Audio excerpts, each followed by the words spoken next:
Inside Buju Banton's shocking details of his conviction and prison life revealed.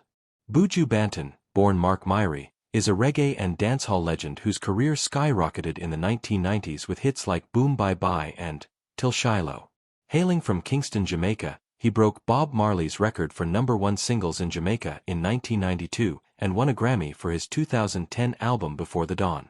However, his life took a dramatic turn in 2009 when he was arrested in the United States, leading to a highly controversial conviction that shocked fans worldwide. Let's dive into the details of his case and his prison life, revealing the challenges he faced behind bars.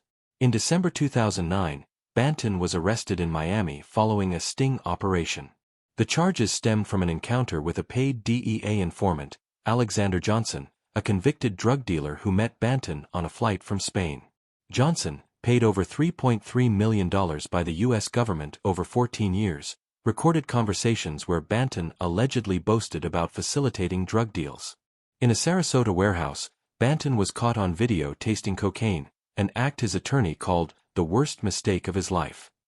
Prosecutors argued he conspired to possess and distribute over 11 pounds of cocaine, though Banton never invested money or profited from the deal. His defense claimed entrapment, arguing he was lured under false pretenses of music industry connections. After a mistrial in 2010, a second trial in February 2011 found him guilty of conspiracy to possess cocaine, drug trafficking, and a firearm charge, though he was acquitted of attempted possession. On June 23, 2011, U.S. District Judge James Moody sentenced Banton to 10 years, the minimum under federal guidelines, with a maximum of 151 months.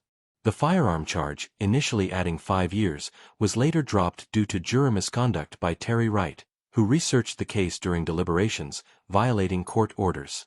Despite this, Banton's appeals failed, and he served nearly 8 years at McRae Correctional Institute in Georgia. Prison life was grueling for Banton. While incarcerated, he pursued a degree and wrote music, channeling his energy into creativity. Sources reported he remained resilient, focusing on his craft and planning his return to reggae.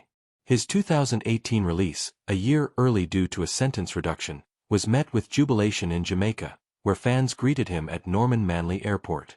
Banton expressed a desire to focus on music and youth empowerment, distancing himself from controversy.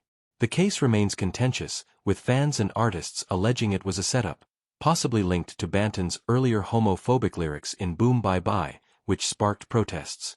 Despite the ordeal, Banton's spirit endured, and his post-release work, like the 2020 Upside Down album, reaffirmed his legacy.